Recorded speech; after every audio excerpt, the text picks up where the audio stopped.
TP आप कैसे join कर सकते हो, क्या क्राइटेरिया है, क्या एलिजिबिलिटी है, कौन कौन इंटरव्यू दे सकते हैं, कोई एज लिमिट है कि नहीं, ट्रांसपोर्ट की क्या फैसिलिटी है, क्या क्या डॉक्यूमेंटेशन वगैरह चाहिए, और थोड़ा ऑनबोर्डिंग का भी तो हे गाइस, मेरा नाम है राहुल और आप देख रहे हैं मेरा चैनल RSK व्लॉग्स। और आज की जो वीडियो है वो एक इन्फॉर्मेटिव वीडियो है, कोई व्लॉग वगैरह नहीं बना रहा मैं, क्योंकि जो मेरा लास्ट सेकंड वीडियो थी, जो मेरा टॉपिक था शायद new journey in tele performance, उस पर बहुत अच्छा रिस्पांस मिला। उस पर ऑलमोस्ट कुछ 900 व्यूज़ हो चुके हैं मेरे, और अच्छा खासा रिस्पांस था। और बंदों ने मेरे को DM भी करी इंस्टाग्राम पे, तो भाई मैंने सबका रिप्लाई करने की पूरी कोशिश करी है। कुछ बंदों का शायद एक दो रह गया हो, मैं उसको भी रिप्लाई कर दूंगा अभी। और बंदों ने ना बहुत ज़्यादा रिपीटेड क्वेश्चन पूछे थे, तो सेम ही थे रिलेटेड। तो मैं एक चीज़ बता दूं, इस वीडियो में आपको मैं पूरा बता दूंगा कि जैसे टीपी आप कैसे ज्वाइन कर सकते हो, क्या क्राइटेरिया है, क्या एलिजिबिलिटी है, कौन कौन इंटरव्यू दे सकते हैं, कोई एज लिमिट है कि नहीं, ट्रांसपोर्ट की क्या फैसिलिटी है, क्या क्या डॉक्यूमेंटेशन वगैरह चाहिए, और थोड़ा ऑनबोर्डिंग का भी बता दूंगा। कुछ बंदों ने ऑनबोर्डिंग से रिलेटेड भी पूछ लिया, पता नहीं क्यों भाई, अभी इंटरव्यू भी नहीं दिया, ऑनबोर्डिंग का सोच रहे हैं। तो वो चीज़ें भी मैं बता दूंगा, सब क्लियर कर दूंगा इस वीडियो में। तो पूरा वीडियो देखना और स्किप मत करना। और जिनको भी लाइक नीड है जॉब की, भाई अपने फ्रेंड्स वगैरह या फिर जो भी फैमिली मेम्बर है उसको शेयर कर देना ये वीडियो, ताकि उसको यूज़फुल हो उसके लिए। और वीडियो आगे स्टार्ट करते हैं। भाई कुछ बंदों के ना मैं क्वेश्चन अभी क्लियर कर देता हूँ जो मेरे से रिलेटेड थे, कि भाई मैंने टीपी ज्वाइन कर रखी है नोएडा में, और जिन बंदों को भी इंटरव्यू देना है नोएडा के लिए वो प्लीज़ जा सकता है। भाई वॉक इन इंटरव्यू भी चल रहे हैं, मैं आपको HR के नंबर वगैरह दे दूंगा। जिन बंदों ने मुझे DM करा है उन बंदों को मैंने HR के नंबर दिए हैं, और भी अगर कोई बंदा आएगा मैं नंबर DM कर दूंगा, या फिर आपको मैं डिस्क्रिप्शन में नंबर दे दूंगा, तो आप वहाँ से भी इजीली कांटेक्ट कर सकते हो। और वही बंदे कांटेक्ट करना भाई जिनको इंटरव्यू देना है, ठीक है।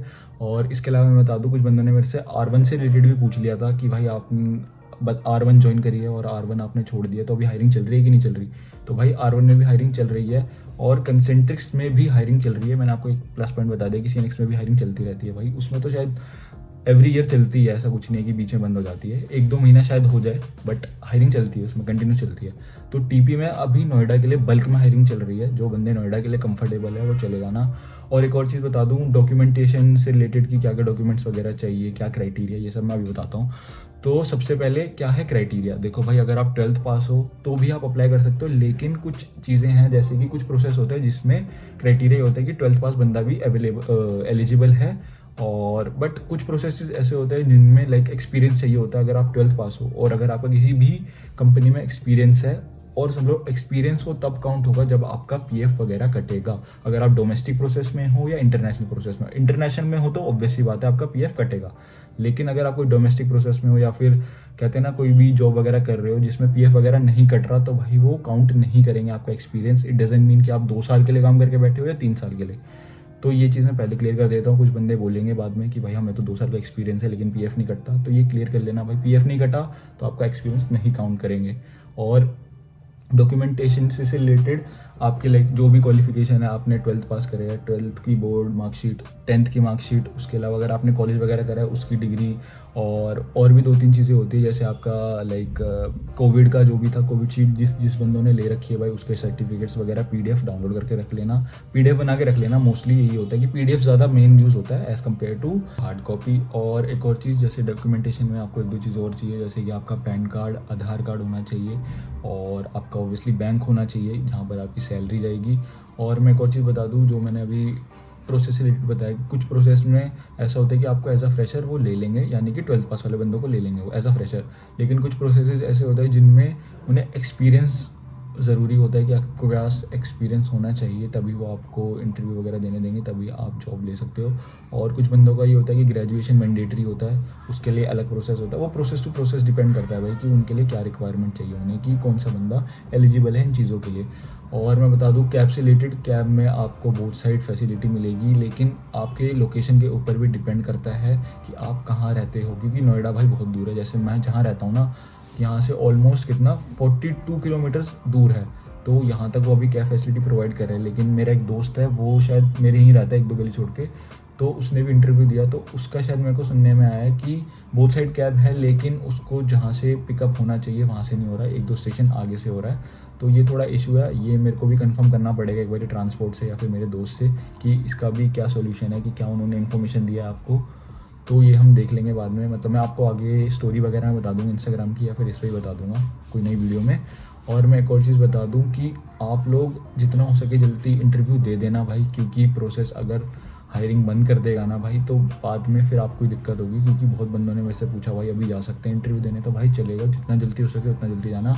और टाइमिंग मैं बता देता हूँ, आप सुबह 9 या 10 बजे से शाम के 5 से 6 बजे तक जा सकते हो इंटरव्यू देने वॉक इन के लिए, ठीक है। और मैं लोकेशन में आपको डिस्क्रिप्शन में दे दूँगा गूगल मैप का, और वैसे मैं आपको वर्बली बता देता हूँ, एक लोकेशन जो है गुड़गांव वगैरह में भी, लेकिन वहाँ वॉक इन मेरे हिसाब से नहीं होता, नोएडा साइड में अभी चल रहा है। और लोकेशन आपको बता देता हूँ, नोएडा सेक्टर 135 है, कैंडो टेक स्पेस। और वहाँ पर आपको अगर आप वॉक इन जाओगे ना, तो आधार कार्ड या पैन कार्ड लेके चले जाना, क्योंकि भाई जब आप एंट्री करोगे ना, तो कैंडोर के अंदर जाने से पहले आपको एक आईडी कार्ड बनाना पड़ता है एंट्री के लिए, कि आप इंटरव्यू देने आए हो। तो ये चीज़ याद रखना भाई, बाद में पता चले आप लेके ना जाओ। तो ये चीज़ है, अगर PDF भी ले जाओगे तो वो भी बेटर ही है, क्योंकि मेन चीज़ होती है आधार कार्ड या पैन कार्ड आपका होना चाहिए एक वैलिडेशन के लिए। तो आप इंटरव्यू देने जाओगे तो वहाँ का मैं बता दूँ, टावर 11 है ग्राउंड फ्लोर। और किसी से भी मतलब आप टावर 11 जाओगे ना, तो वहाँ पूछ लेना कि TP की हायरिंग कहाँ चल रही है, लाइक ग्राउंड फ्लोर ही है, राइट या लेफ्ट होगा, जब आप आओगे तो लेफ्ट साइड में ही TP का ग्राउंड फ्लोर है, वहाँ पर इंटरव्यू वगैरह चलते हैं। मंडे टू फ्राइडे जाना, सैटरडे संडे मत जाना, क्योंकि रिक्रूटमेंट वालों की टीम की छुट्टी होती है सैटरडे संडे। तो भाई ये चीज़ मैंने बता दी। और उसके अलावा मैं एक और चीज़ बता दूं कि भाई अब मैं आपको बता देता हूँ इंटरव्यू से रिलेटेड। कुछ बंदों ने मेरे से इंटरव्यू से रिलेटेड पूछा था कि भाई कितने राउंड होते हैं, क्या चैट प्रोसेस है, वॉइस प्रोसेस है, बहुत चीज़ें पूछी थी भाई। तो मैं बता देता हूँ, मैं जिसमें हूँ वो है चैट प्रोसेस, और वो है सेल्स से रिलेटेड, ठीक है। ये चीज़ मैंने क्लियर कर दी। सेकंड चीज़, कुछ बंदे पूछ रहे थे कि भाई वॉइस का भी है, तो वॉइस भी है भाई इसमें, बट यही आपकी इंग्लिश फ्लुएंट होनी चाहिए और आप फंबल नहीं करनी चाहिए इंटरव्यू के टाइम अगर आप वॉइस के लिए दे रहे हो। और कुछ प्रोसेस का ऐसा होता है भाई, ये प्रोसेस टू प्रोसेस डिपेंड करता है, कहीं वो 3 राउंड भी लेते हैं, कहीं 2 राउंड होते हैं। मेरे वाले सीन में ये हुआ था कि मेरा 1 राउंड सिलेक्शन था, क्योंकि जो प्रोसेस था वो नया था, और मैं पायलट बैच का बंदा हूँ। पायलट बैच यानी कि वो प्रोसेस जिसमें सबसे पहला बैच आ रहा है, बैच यानी कि प्रोसेस का सबसे पहला बैच, ठीक है। ये चीज़ होगी क्लियर। और मैं बता दूं भाई, अब इंटरव्यू से रिलेटेड बता देता हूँ, कुछ क्वेश्चन तो आपसे क्या पूछेंगे। जैसे मैं अपना बता देता हूँ, मैं था सेल्स में, तो सबसे पहले उन्हें मेरे से सबसे पूछेंगे भाई, वो हर किसी से जो सबसे पहले इंटरव्यू देगा, अपने बारे में बताओ, और अगर आपके पास एक्सपीरियंस है तो वो एक्सपीरियंस से रिलेटेड पूछेंगे, और आपकी प्रीवियस कंपनी के बारे में पूछेंगे कि क्या करते थे आप वहाँ पर, किस चीज़ से रिलेटेड काम था, और रीज़न पूछेंगे आपसे।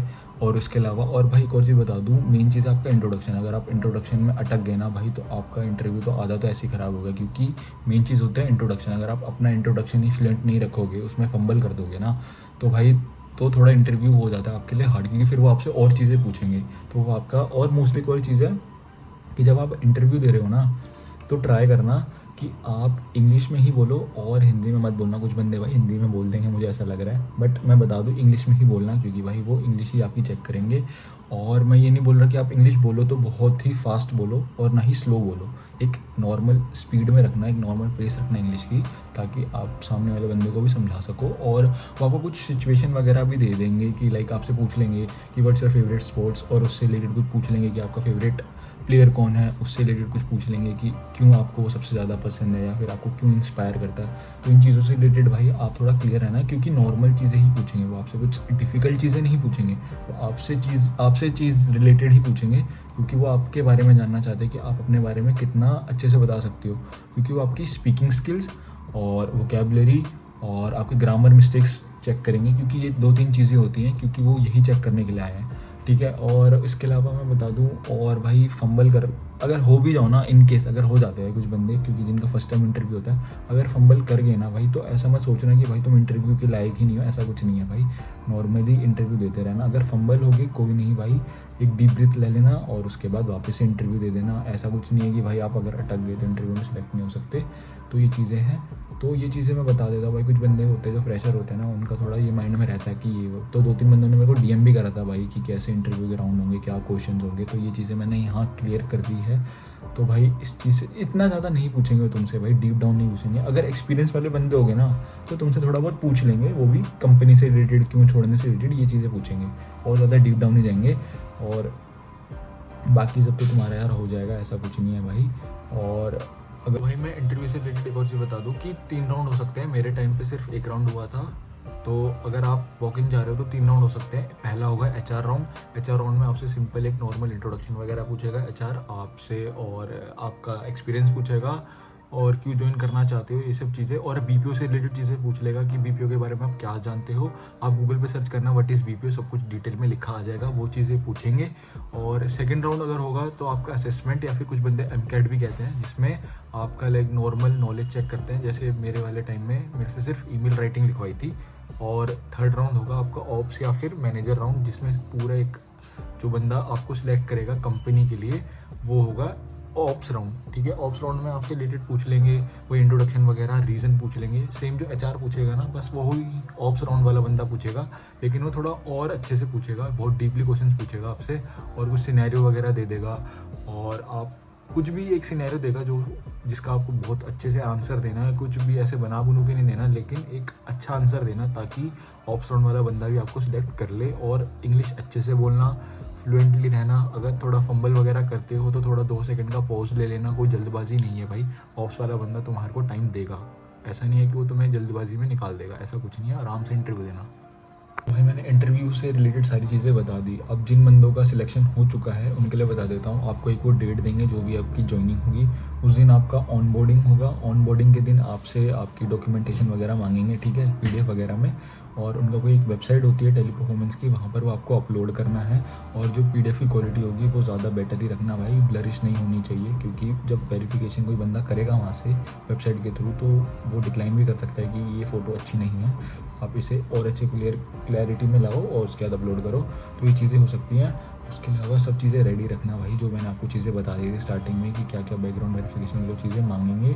और अपना बेस्ट देना इंटरव्यू के लिए। और इसके रिलेटेड मैं और क्या बताऊँ, हाँ, ऑन बोर्डिंग के दिन जब आपकी ऑन बोर्डिंग हो जाएगी, कुछ एक दो बंदों का और भी क्वेश्चन था कि भाई जब ऑन बोर्डिंग हो जाएगी, जो हमारी ट्रेनिंग होगी उसके भी चार्जेस हैं। उसका कोई चार्जेस नहीं है भाई, वो कंपनी के थ्रू एकदम फ्रीली कराया जाएगा। लेकिन अगर आपने ट्रेनिंग लेने के बाद जस्ट प्रोडक्शन के आते ही आपने कंपनी छोड़ दी, तो भाई आपको कुछ पे करना पड़ेगा, जो भी आपकी सैलरी से रिलेटेड होगा, क्योंकि प्रोडक्शन में आते ही आपको भाई वो काम करना पड़ेगा। और आप प्रोडक्शन में आने से पहले आप कंपनी छोड़ना चाह रहे हो, तो जो भी उन्होंने आप पे टाइम इन्वेस्ट करे, ट्रेनिंग वगैरह जो दी है ना, आपको पे करना पड़ेगा। जो भी आपकी सैलरी आएगी ना, उसमें से शायद 50% आपका सैलरी कुछ डिडक्ट हो जाएगा। उसके बाद जो भी रिमेनिंग अमाउंट बचेगा वो आपके बैंक अकाउंट में डाल देंगे, ठीक है।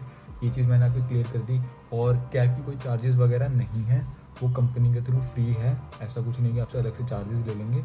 बोथ साइड कैब मिलेगी। लोकेशन से रिलेटेड आपका थोड़ा इशू हो सकता है, कुछ बंदों का होगा क्योंकि कुछ बंदे बहुत दूर से आते हैं भाई। अब कुछ लोकेशन होती है, देखो ट्रांसपोर्ट का भी कुछ ऐसा रूल्स रेगुलेशन है कि वो कुछ एरियाज़ में कैब पहुंचा देते हैं, नो डाउट। बट कुछ एरियाज़ ऐसे होते हैं जहाँ पर वो शायद नहीं करते, क्योंकि वो बहुत एकदम कहते हैं ना, क्या बोलूँ मैं, रश एरिया होता है, बहुत सोफिस्टिकेटेड एरिया होता है, जहाँ पर कैब जाना शायद बहुत ही मुश्किल है। और अगर कैब चलेगी तो भाई बहुत टाइम लग जाएगा, जिसकी वजह से वो कैब प्रोवाइड नहीं करते। थोड़ा ट्रांसपोर्ट का ये भी है, वो उन बंदों के लिए है भाई जो उस बंदे सिलेक्ट हो जाएंगे। तो क्लियर कर लेना एक बार ट्रांसपोर्ट से, या फिर अपने एचआर से जब आपका सिलेक्शन वगैरह हो जाएगा, पूछ लेना लोकेशन की वो हायरिंग पे है कि नहीं।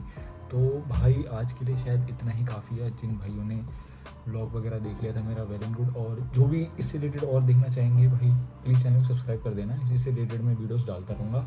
और किसी बंदे को R1 से रिलेटेड या फिर CNX से रिलेटेड कुछ भी क्वेश्चन वगैरह है, तो इसके लिए मैं अलग से एक और वीडियो बना दूंगा, जो जैसे मैंने अभी TP के लिए बनाया है।